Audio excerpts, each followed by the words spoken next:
models at scale and to inference in milliseconds has been what's kind of that technological change that's even allowed us to get here. And I've had the privilege of working with my co-founder, Jim McHugh, who actually created the AI enterprise business with Jensen Huang at NVIDIA and launched their first supercomputers to do this. And while he was doing that, I had the privilege of working in the world of GPU accelerated data platforms and working across all kinds of industries where AI has been transforming the way they do things from, the supply chain and companies like Walmart optimizing distribution to ensure the strawberries in their stores are constantly fresh and kind of identifying the shortest path for not only forecasting, but getting those strawberries to those floors of those stores. We're seeing it every day with Waymo and even companies like Ford and their Blue Crews, working with models that are actually looking at the weather patterns. They're looking at the curves of roads and making all kinds of instantaneous decisions to decide whether you should be able to go into self-driving mode or not. And then even in the realm of security, which I spent over 20 years in, identifying patterns of fraud before they even happen is allowing it to protect us and offer services that were never able to help us before. And so this is where it kind of gives us a moment to actually leverage a lot of these things. We're at the moment a little late compared to a lot of those different industries, but the benefit to us is we can take all of these amazing models that are out there that have been trained for all these different industries and now use them to tune and apply to go-to-market problems that we've been trying to address forever. And so this is a really special moment for marketing, and we're just starting to see the beginning of what you can do with AI. And Matt, I know you had some thoughts here in terms of this this transition or this inflection point. So Yeah, well, I think anytime we get together as marketers, I feel like, you could time how quickly we start talking about AI and then eventually start thinking about attribution. And I would add a third thing to that right now, which is like the imperative to do more with less, yep, right? Like we are constantly being told by our boards, by our investors, by our leadership team, like you've got plenty, just do more and do it with less resources. And honestly, this may be an inconvenient answer or inconvenient truth, but like I think that they're right. yep, We too often we have what we need. We're just not always deploying it well. We're not always resourcing it well. We're not always answering the right questions or prioritizing the right work. And so I think that this is to me where, if we go, I think that if you can throw up maybe the first poll question here, I'd love to get people's sense for sort of how they're thinking about this today. What are some of those biggest challenges you're facing when it comes to data and insights? Answering the right questions, knowing what questions to answer, and then feeling like you have the right data, the right reporting, the right insights to be able to make better decisions. Because doing more with less is not just, well, let's cut some people or cut programs. It's much more about answering the right questions and doing the right things. yeah. And by the way, I closed the poll window. I don't know if I was supposed to keep that open. So let me know if I'm doing that wrong. But I think that's spot on. And I think one of the things that we as marketers need to think about is I know for me, as I've gone in as CMO to different organizations, I have this playbook that I kind of apply and implement to kind of build out my go-to-market practice. But AI is kind of causing us to question the way we do things and requiring myself and others to think out of the box and to reframe the types of questions that we need to answer. So this is an inflection point that not only is driven by technological change, but it gives us also a point in time to actually think about whether we're even answering the right questions that the business cares about. So that, when we think about AI, it's a technology. But first and foremost, we need to think about, is it attribute answer? If Yeah. it's about other things, where do we go from there? And Jeff, I appreciate your answer that you're looking for all of the above. We intentionally wanted to ask this as what's your biggest challenge? Because I think sometimes part of our challenge as marketers, as go-to-market leaders, is choosing, is prioritizing. I mean, strategy is choosing, right? And so if we stack rank this and say we don't have the resources to do all of these, is there something that stands out? And it does look like about 40% of you said disconnected data sources. is part of the challenge. Traditionally, that's a problem, right, Daniel? I mean, if you don't have systems that actually are physically, literally physically connected to each other, even in the cloud, you're unable to come up with what people said 28% said their biggest challenge is lack of actionable insights. And this is a big challenge I see too. I see so many times we report what the data says.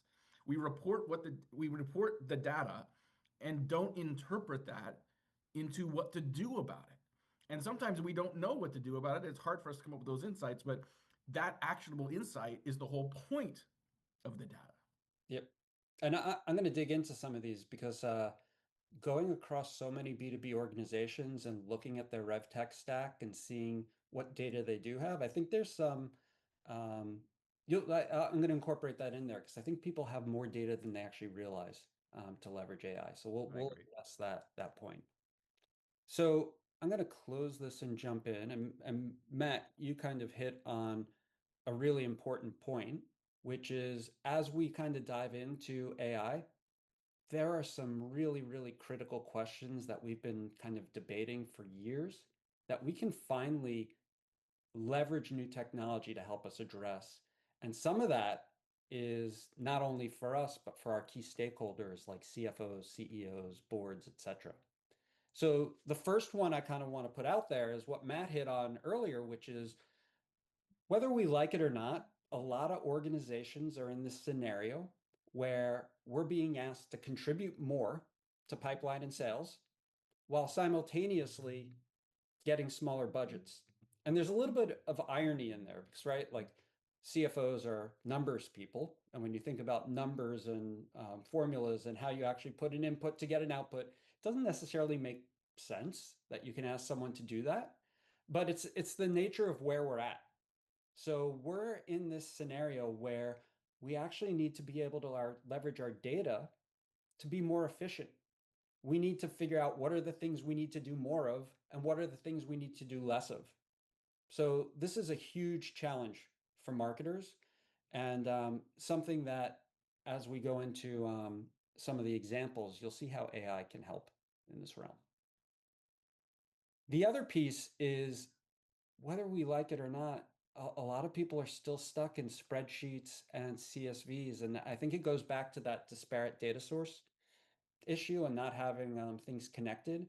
Um, I can't tell you how many times prior to board meetings, I'm digging through old slides, I'm getting data out of systems into spreadsheets, I'm trying to pick out the numbers, I'm asking my team to put together numbers, and not confident that what I'm putting in front of the board is accurate.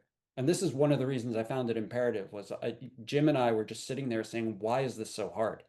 This is something that feels like it should have been solved years ago, yet we're still sitting in this kind of dynamic. And I can't tell you how many times I've looked at people's data and seen that they're running filters and counting the wrong things that they're presenting to their boards.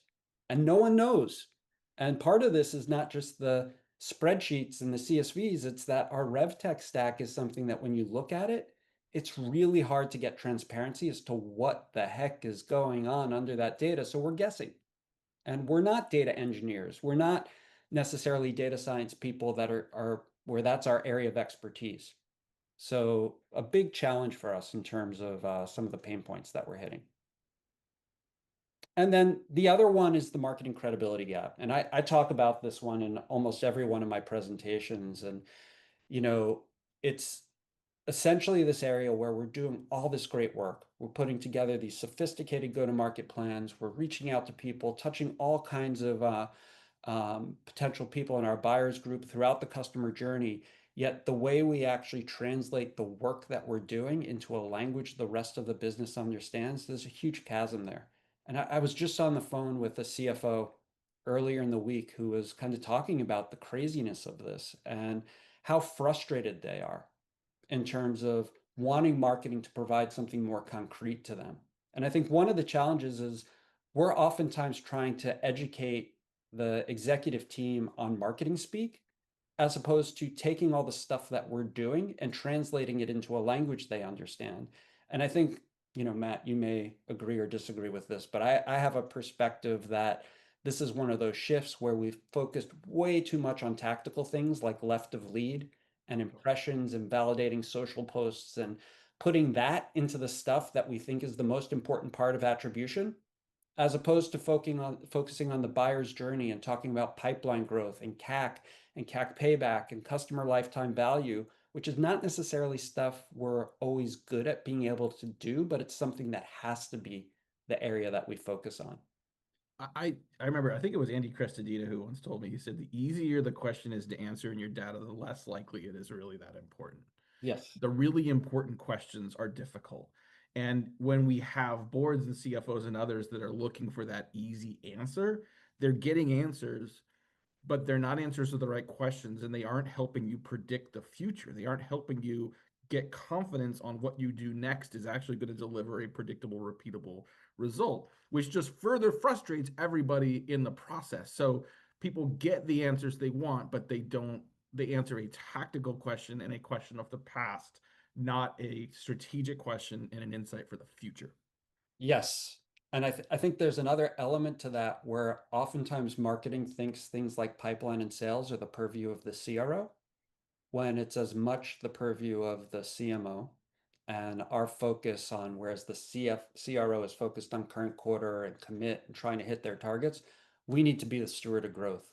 So everything that we do needs to be spoken about in that context. And there's a lot of other things around brand and all that kind of stuff that's just as important.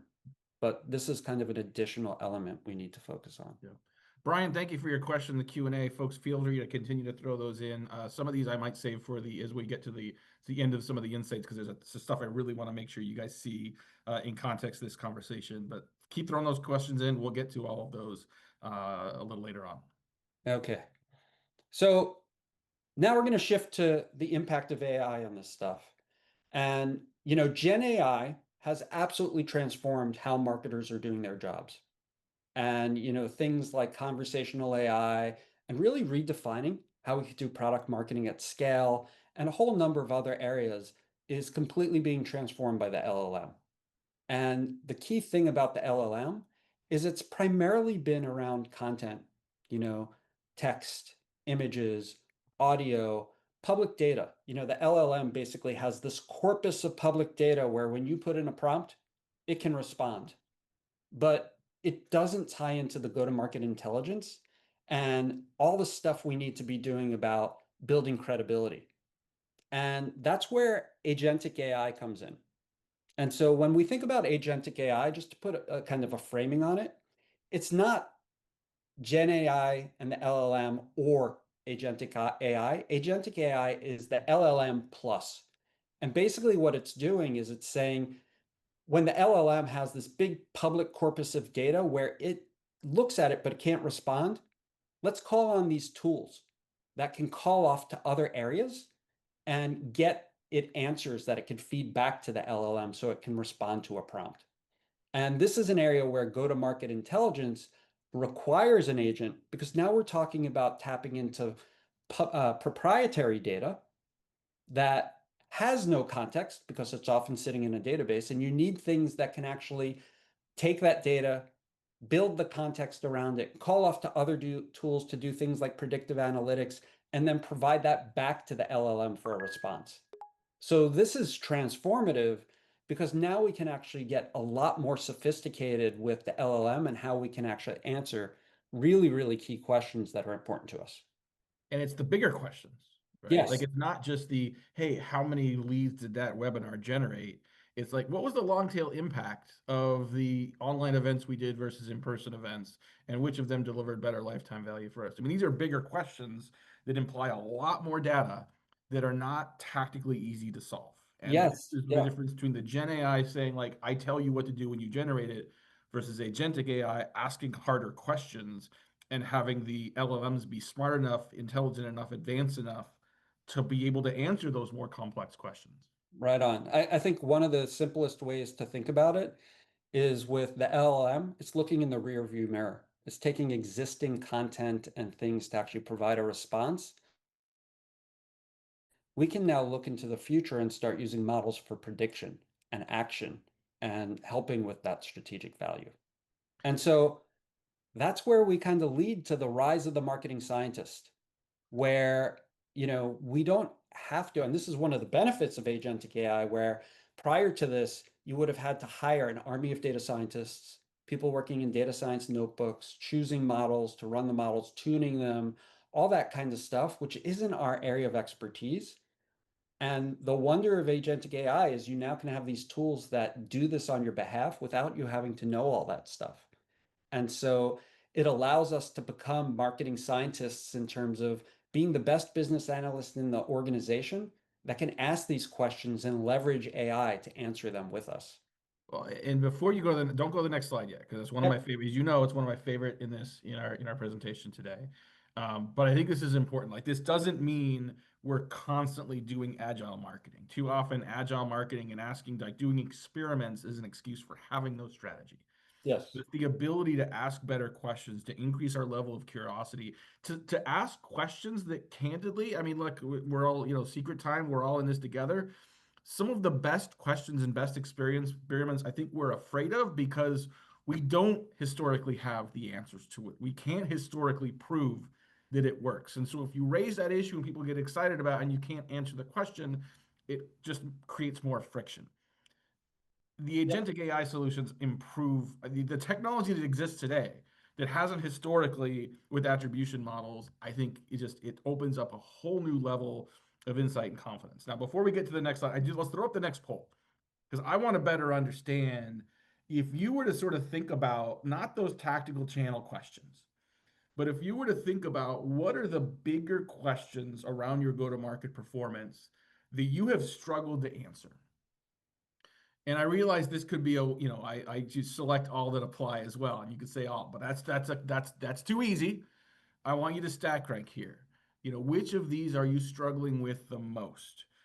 Because I think, and this is obviously, Daniel, a very small subset of the questions we'll get to, and Yep. I'm excited to sort of just open up the experimentation and the creativity and the strategic nature of our questions, candidly, to be able to answer better questions.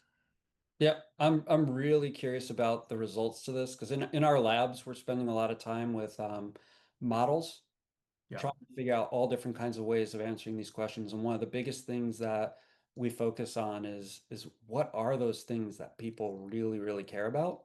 And oftentimes when you talk about things like attribution and you start really digging into it, it's not one question. There's like 15 questions that come up out of that you could be answering. yeah. The other thing I'm really curious about, and Matt, you probably have good exposure to this, but if anyone knows of a B2B marketer that looks like this guy, I want to know who it is. That would be awesome. I was thinking about that when you put that slide up, thinking I don't. There are some that I know act like I think he looks, but directly I don't know. Okay, so just looking at the chat, we had some all of the aboves. Looks like a lot of number fours. Actually, it's pretty even. Number two, number three. Interesting to see number three. Where is marketing influence pipeline most effectively? Yeah, it's a good. This feels like a more traditional question to me. Like as you start to dive into this, and I know in the next few slides we're going to give some examples of the things I think you can ask with the way technology is evolving now. Like pipeline is interesting, but I could argue that like where we think about MQLs as a vanity metric and not good enough, and in more advanced marketing teams are focused on pipeline contribution where they used to focus on MQLs. I think question number one is where we're going from a marketing standpoint, right? It's not just pipeline, but sometimes you drive revenue impact without driving immediate measurable pipeline based Yep. on the activities and the if this then that things that are happening in your business, in your data that's hard to see today. Yep. There's actually there's a little trickery in these questions. We built in Imperative these campaign cards that look very detailed at campaigns and pipeline influence. And one of the things that we realized we needed to design was not just showing how much pipeline was influenced, but what happened to that pipeline. So you could get comped on pipeline where you hit your target, but if it all goes to lost, is that really useful for you? So really thinking about it all the way through to revenue is important, and getting to that pipeline is just part of the buyer's journey, but it's not the complete buyer's journey. That's right. So um, I'm gonna close this out and jump on to the next one. So these get into some of the core examples. where we're seeing the impact of agentic AI. And the first piece I wanted to focus on was AI generated exec narratives. And this is really important. And I'm going to incorporate that comment about the data. One of the things I've realized when we founded Imperative, I thought I was going to need to build connectors to every type of system. And one of the things I realized really quickly was in terms of the core rev tech stack, not everything, but the core rev tech stack, your marketing automation system and your CRM typically bidirectionally sync for most people, not everyone. Your ABM tool sends stages and statuses back to the CRM. Things like Outreach, Gong, SalesLoft all send data back to the CRM. Now, there's things, left of lead that may not be in there, although oftentimes UTMs and things are in there, but you have way, way more data in your CRM than you realize. And if you want to tie it to pipeline and sales, you need to get it back there. And so one of the things that's one of the biggest challenges is now that I have this massive corpus of proprietary data that's tied to my revenue and I have thousands upon thousands of rows of that information, how do I actually not only get the core metric, but how do I translate that into a narrative that tells me a story of what's going on? And agentic AI is the thing that can do that. And the thing that's so magical about it is it can tap into your data where you have tons of data across all these tables, and it can build context for you. It can translate it into stories. It can categorize things into information that's essential to you around job titles and accounts and things like that, as well as call out to things for models. So you should be able to log in every day and read a narrative of what's going on, as opposed to digging through the data, which is too much for the human eye. So really powerful use case as a foundational use case for agentic AI. Yeah, I want to reiterate something you just said. Like data alone is often insufficient. The Mhm, data needs to tell a story. The data needs to tell a story about what happened, why that's important, and what to do next. Like anytime you show someone a dashboard, it's like, what does it say? What does it mean? And what do I do about it? mhm. And oftentimes we answer one of those, the first question, sometimes the second, and rarely the third. And that's the gap that we need a better accountability model to be able to address. Yep, right on. And Matt, keep me good on time. If I need to go faster, don't. You're actually good. You're doing Okay. good. So the next one, this is the one we've been doing for years, but where we actually initially focused on it with AI was looking at pipeline coverage, because there's kind of this sales folklore around 3x pipeline, and I don't know where it came from. It's kind of a random multiple out there that someone threw out there. But what we realized really quickly when we started looking at models for this was that when you look at pipeline coverage, it varies per segment. It varies per quarter because there's seasonality to it. And you could run a model that can give you with very strong historical accuracy without years of data. You don't need years of data to do this. You could have months of data. And you could come back with like 90% historical accuracy that will tell you in a quarter that you need between 3.7x and 4x to hit your target.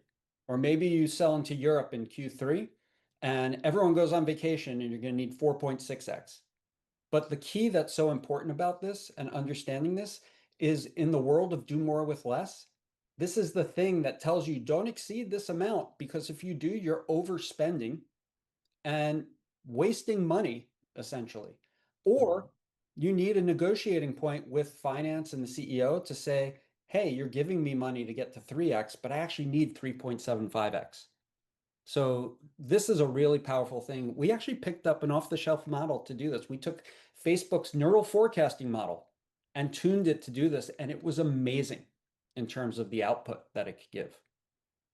I know we do probably need, I'm looking at the slides, and I think we probably need to keep going, but I think this, Yep. just to reiterate the point here, like if you're in an environment where EBITDA is critical, if you're private equity owned and the companies are saying, we need you to hit the number, but you cannot overspend on hitting that number. Like hitting the number and spending too much money getting there in a P environment is a fail. So having a sense for exactly precisely what and where you need to spend to get to your number, like that level of precision has not existed in the past. And I think, I can see and I can hear private equity drooling over this insight to be able to get to this level of specificity. Yep. So the next one is your ICP. And this is one where one of the most basic things you do in data analysis, you ask a question, and you look at the data and you come back with what are the fields and values that are the most relevant for answering this question. So if we want to ask the question of who is the ideal customer that is going to get us to closed won, we can look at our first party data and run an analysis on all the fields in there to identify that piece of relevance. And in fact, with our ABM tools sending values back to you around who's in the purchase mode or what that third party intent is doing in kind of the dark funnel, um, it should come back as highly relevant if you ran a model on this. And it can tell you whether your third party intent tool is actually providing you with relevant information around who your ICP is. So a really powerful way to kind of put numbers to how to define your ICP in a transparent manner. And the next one is getting into attribution. And I feel strongly about this one because there's a lot of shifting in my mind around how we have to think about this and getting into these simplistic models that are point in time that have nothing to do with causation and are, making these connections by kind of divvying up sales across business functions to kind of justify our existence. It's kind of in my mind the wrong way to do things. We can actually run models that again tell us this campaign had direct relevance to driving pipeline or sales. And we can look at that from the standpoint of data that gives us historical accuracy to do that, that we can put in front of the CFO or CEO.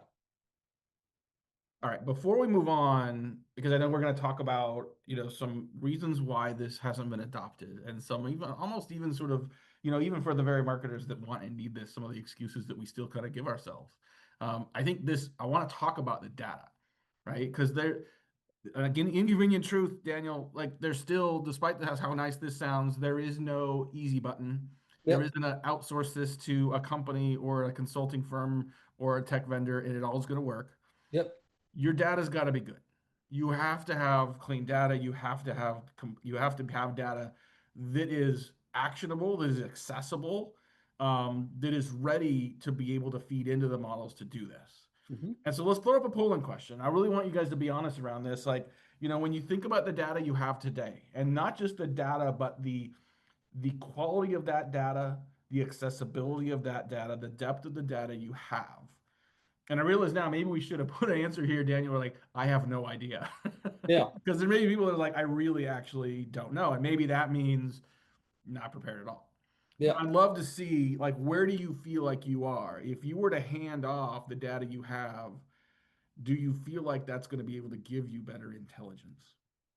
And I think it's okay to say, not I don't know, because we need to get into the weeds of like what are some of the variables that you want to have around that. Like this is opening things up to, I think, showcasing the depth of data we need to make better decisions, as well as the depth of data we need to better collect and better collate. And that's okay too. This is gonna be a process. But I'm Yeah. curious to see where people are at. Yeah, and we have a slide on this question because this is an area I've spent almost the majority of my time working with companies as we're doing this and helping them come up with the operational processes to do this.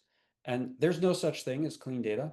You will always have messy data in your CRM and broken processes and things like that. But it is very achievable to clean it up over a short period of time.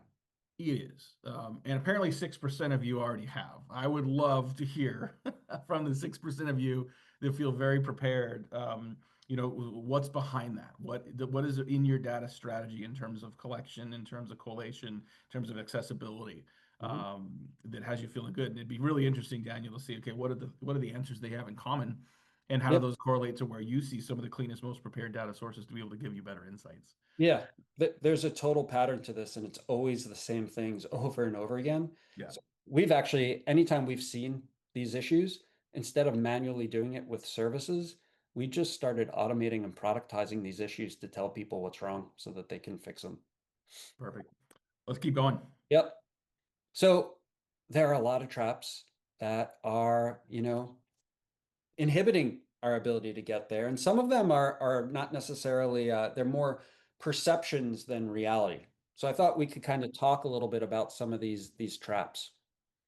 And the first one is everyone just thinking like the LLM is the solution to everything. And I can already do this with ChatGPT. And there's a whole slew of reasons that I could go and beyond just kind of the high level, but everything from your data model to actually starting to capture your CRM data in time series format so you can actually look at trends, to requiring the agentic AI to access your proprietary data in a safe way and call off to models that are tuned to answer these questions. ChatGPT can't do that stuff. Think public data with ChatGPT. Think agentic as all the tools to run the models and access proprietary data, create context, and do all those kinds of things. So the next one actually goes back to that whole other piece of I need perfectly clean data before I can start. The way that you actually get to perfectly clean data is first getting visibility to it. So you do have to get it into those systems to kind of get transparency into what's going on. But it's the same freaking fields that I see every time that people need to clean up. And it's not a one-time thing, it's ongoing. Again, you will never have perfect data. People will always find ways to go around your processes and systems and break it. There's always going to be an SDR that accidentally loads 30,000 people into your system and totally corrupts it with data you don't want in there. But it's the same things over in time, making sure lead source and lead source detail are clear, having good, information around campaign and campaign type, being really rigorous around dates and date stamps so that you can look at stuff.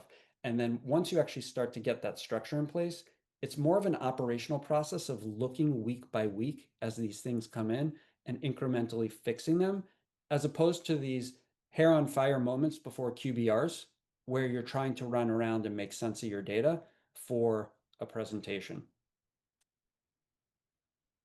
And the other piece is this all lives in my CRM. And this kind of goes back to what I just said, which is the data model in CRMs is not ideal for AI, as a lot of people know, and maybe this is too nerdy, but in terms of the actual object models in those systems, they're so siloed and it's so hard to ask questions across that data. And it's not trend data, it's operational, it's of the moment. So when you look at your dashboards and you say things like, hey, I could do all this in the CRM, you can't. You need kind of a data lake. You need kind of something that allows you to analyze this data. You need a machine learning workflow to be able to actually run those models against your data. So there's a lot that actually has to go into prepping for this. But that's why vendors are starting to build solutions around this and making it easy for you to kind of do that. That's the whole reason why we founded Imperative and to address some of those issues. And this kind of ties into the one that I come across the most, which is people are trying to build it themselves. They're hiring armies and armies of analytics people to throw these things in data platforms and create these development cycles where they're building it all from scratch. And they're not thinking about the machine learning pipelines. They're not hiring data scientists. They don't necessarily have the data engineers to clean up the data. And you could spend millions of dollars doing that. So this is one area where you want to leverage economies at scale and kind of that network effect of all the models that people are using to run against all their systems and benefit from that. So this Yeah. build it yourself can be a really dangerous scenario. Daniel, I'm old now, and I've heard this "we'll build it ourselves" story many times, and it's worked 0% of the time. It may feel like it works immediately, but you will never put resources into something that is not part of your core business ongoing. And the ecosystems of these problems being solved will pass you by very quickly. Yes, and I think you have to be wary of the person in the organization that wants to be in hero mode because they're Hmm. that point of contact that can dig through the data and kind of get you those answers. There are people that love that and may be resistant to the change that's Yep, needed to get there. that's right. And so this is an area where we need to act now. This is an area where we need to not be thinking about this as a future trend. And as Matt said, going to agentic to AI to kind of focus on these strategic questions, you don't get it for free. The chat GPT and Claude and the LLM and throwing content in there is something you can do very quickly. But this is something that requires us to actually look internally at our house and figure out how do we actually start building a structure as a marketing team to answer these questions. And there's a competitive advantage if we can get there, right? You don't want to be left behind. in this scenario. It's funny how often we use the Jetsons as this vision of the future, but that Jetsons future. You look this up? Can you give the what you about the Jetsons? Yes, George Jetson is currently 3 years old. He is out there in the world, um, probably running around tormenting his parents as they chase him to get him going and teaching him how to walk and all that fun stuff. So the insight you have on this, so like with the Jetsons came out in 1962, it was set 100 years in the future, and George Jetson was 40 years old. That's the math. We may not have hoverboards yet, as Back to the Future promised us, but Yep. it's fascinating to know that George Jetson, ladies and gentlemen, is alive and growing. Yes, my son is 15 years older than George Jetson. That blows my mind. Yeah. And so, where do you start with this stuff? Where we recommend you start is with that core piece of the executive narrative. You have this corpus of data in your RevTech stack. You have rows and rows of information that is sitting there that can tell you so much. And you just need to leverage a way to start telling those stories and those narratives. And that's the stuff in board meetings and executive team meetings that to me builds credibility. It's not just talking about a high level metric where everyone shakes their head and is like, I don't know what that means. It's talking about the details behind it.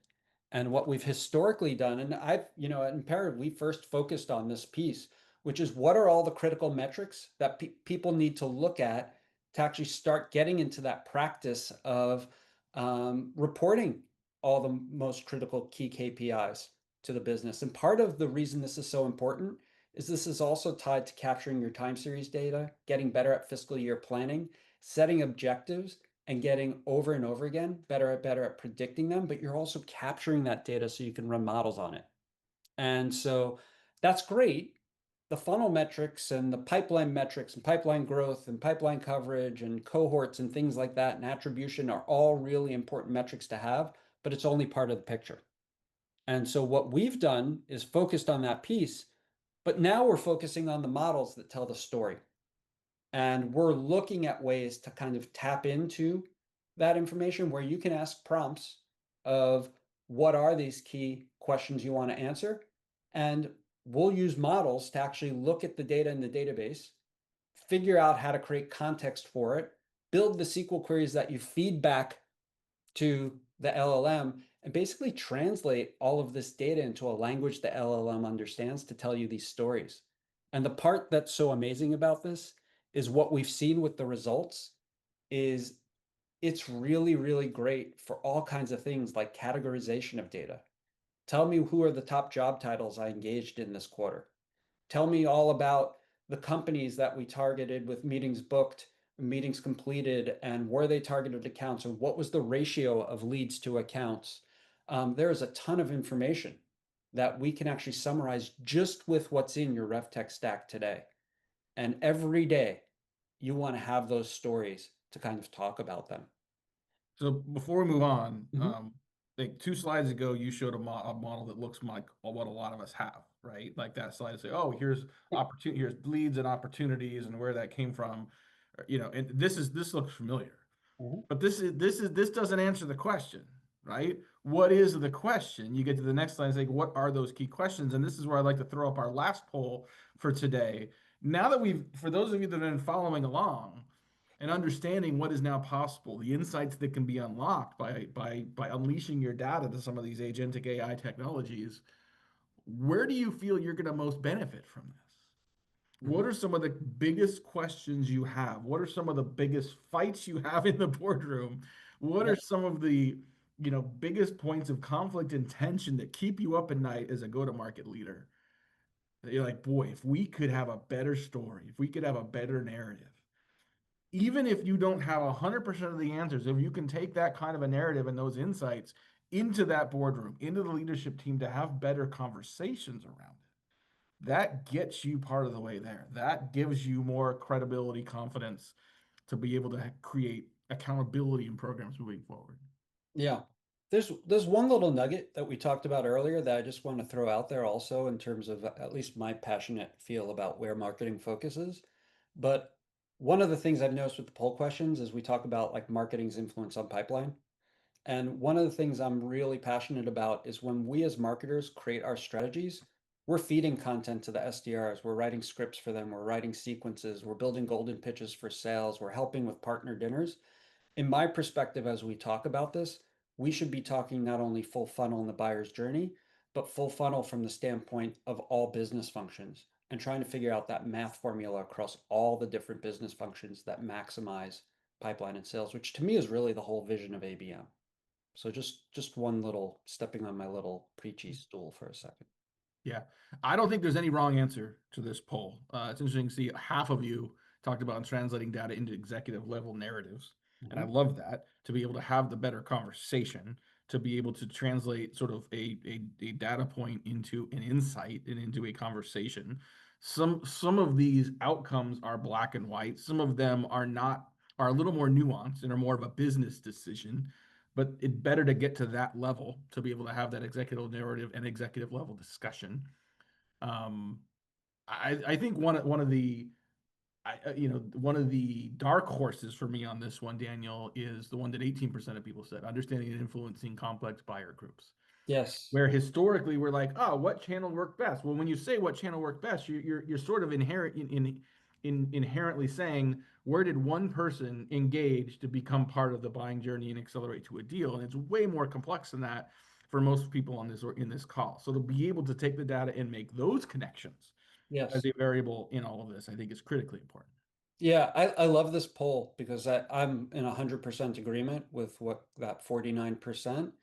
If you had asked me how I thought it would come out in terms of the results, I'm so pleased to see the result because I would have actually thought people were focusing on kind of getting rotated around the attribution piece as the biggest piece. But I'm in full agreement on the executive level narratives and attribution just being an element of that. Okay, let's close this out. All right, we are getting a little close to the end of this, guys. Any other questions you have? I see we got a couple more in the Q&A we're gonna get to. Thank you for that. Any other questions you have, throw them in there. We'll make sure we can get to them. Cool. And I think we are getting close to the end of the slides, where if you're interested in seeing your data with these types of executive narratives, this is something we're doing now at Imperative. And so we are actually offering kind of a free trial where we can actually onboard you pretty quickly, get your data into our system, and actually show you what are your executive narratives, who are the top job titles you're hitting, what are the top companies, all that kind of stuff. So we're really wanting to partner with you and collaborate on this whole AI journey, but we'd love to show you what your data kind of says in terms of those executive narratives. And then the last piece here is we're building on this agentic AI webinar to also do one on ABM. So at the end of the month, we're going to be talking about this from the ABM standpoint, and not only from an AI standpoint, but just also some thinking about how do you actually re-engineer your demand engine to be optimized for account-based tracking. Because one of the core things around AI is just like we have a lead funnel, you need an account funnel. And everyone's kind of focused on the intent data, but they haven't necessarily optimized their engine for the same types of executive narratives that you want to get out of the account-based stories. So All with right, we do have a, let's leave this up here so people can get to this URL if they want to sign up for that. A couple questions in the Q&A, and feel free to add more, guys. Um, what do you see as the biggest, this is from Rebecca, what do you see as the biggest opportunities for AI on go-to-market in early stage startups versus scale up? This is coming from a pre-product market fit company with a fairly simple tech stack. Doesn't have a ton of tech stack, is not further along. So earlier stage company, I mean, I could argue answering these questions is even more important to be able to more precisely get to product market fit and to get to the kind of, go-to-market acceleration you need. But curious your perspective on this. Yeah, so it's funny. We see a lot of early stage companies where first and foremost, there's a huge opportunity because you're building the engine at a point where you aren't necessarily overwhelmed with, you know, large volumes of data. It's the ideal place to be to build this in a more manageable way and to see what's going on in a more micro way. And I do think those executive narratives are critical, particularly because often with early stage companies, you're working with first time CEOs that don't necessarily understand all this stuff. And so the more you can tell them the stories, the more important it is. But also the predictive piece. You have to be so focused with your budget and identifying what's working because oftentimes they have a much smaller budget. And to Matt's point, just going back to the um, predicting pipeline coverage, that not only tells you the ideal coverage that you're hitting, but if you run a model and it can't give you strong historical accuracy to tell you what that pipeline coverage is, you know you're not at a repeatable, scalable place to predict what's going on. So AI could be that thing that's running models against your data to tell you, hey, we're now at a point where we should be investing in scaling. So as Matt pointed out, you want to have those executive narratives. You want to know how to tune your budget properly and what you should be doing more of and what you should be doing less of. So it's important at that stage as well.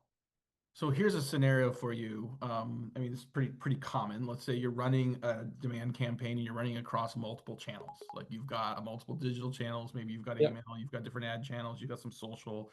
Yep. Can you give a scenario of like how does agentic AI specifically help address those campaigns to give better insights? Yeah, so this goes back more to the structure of what I was talking about as to why you want to get your data out of the CRM into something that can look at trend data. It's also about the ability to slice and dice your data in a much more dynamic way. So the way we think about it is you have the models that can run against your platform, but it shouldn't just run against global business. You need to be able to create market segments that are focused on mid-market enterprise. Literally by rep, you could do it. By territory, you can build market segments that are focused just on physical go-to-market versus digital go-to-market. Those models should be able to run against any one of those segments and give you different answers, right? Because if I look at North America and want to know what campaigns are most critical for North America, it may be completely different from EMEA. And so you do need in your data this precursor of being able to create those market segments. And the models then can run against it and give you more dynamic answers and give you the executive narratives for those speaking to those points as well. All right, last question before we wrap up here and get everyone back to their workday. And a reminder, we have recorded this session. We will get that to you. You'll get a follow-up email with all the links that are in this deck as well. If we didn't get to your question, we'll have those recorded here and we can get back to you here as well. Good question from Heather. We are well into a world of zero-click marketing where not everything is tracked. We've always been in a world, Daniel, where not everything is tracked. How does that impact our ability to create better insights and decision making through this model? Yeah, yeah. So there are a couple of things there. One, you're still going to invest in that when you're ready. But a lot of people are going to continue to invest in those solutions that provide third party intent around what's going on. And so you do have to have a way to get those things into your CRM, and those can be things that you run models against to tell you their relevance and whether they're working. But unfortunately, if you want to understand the buyer's journey and you want to understand what's tied to pipeline and revenue, you have to figure out those points where the hand raisers raise their hands and tell you what when they're ready to engage and measure against that. The third party intent, it's a lot harder because there are new ways that are popping up to capture that data, but it's still very nascent from a standpoint of how you connect that back to your CRM. So it's a hard question. And I would suggest first and foremost, start with your first party data and start with the data that you have. And I think we'll learn more over time around how to incorporate that anonymous data. And there are companies like Warmly that are popping up that help you translate that data into known data. So I think we'll see more tools that can help there, but it's hard. Yeah. That's a hard one. This is all hard. It's what makes it worth doing, Daniel. Perfect is the enemy of good to get this started. I think you pointed out a couple of times here. You don't have to have the perfect set of data. You don't have to have all the data. Yep. But most of us, when we're asked to do more with less, we have a lot of the data we need to be better at doing this. And so definitely take advantage of the free trial option here. For those of you who know me, like we don't want to make this pitchy, but I really feel strongly about this evolution of accountability and go-to-market intelligence. And I bet that more of you have the data you need right now to be able to have more of those executive narratives and do what you want to do. Thank you, Yep. Daniel, for your insights and time. Thank you, everyone, for joining us today. This is a journey, not a destination.